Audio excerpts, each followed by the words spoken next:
મોઢું હોય ને એ ઊંચું હોવું જોઈએ. મોઢું નીચું થશે એ આઉટ. મોઢું ઊંચું અને ચાલવાની કમ્પ્લીટ પ્રોસિજર.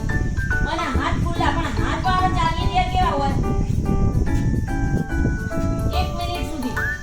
હું જો કોણ વિનર રહે. બીજું વસ્તુ કરવાની, તમારે ચાલવાની પોઝિશન ચાલુ રાખવાની અને મોઢું નીચું નહીં કરવાનું.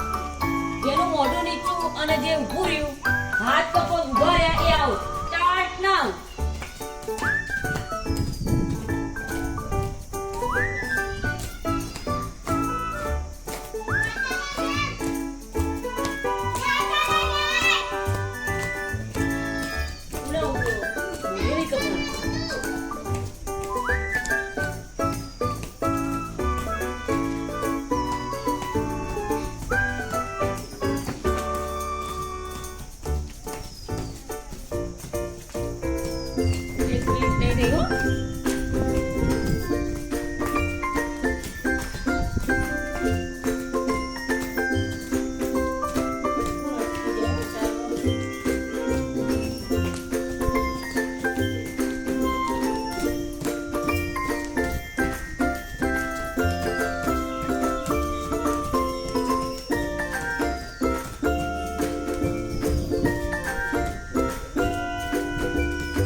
Gaya tu, Pak.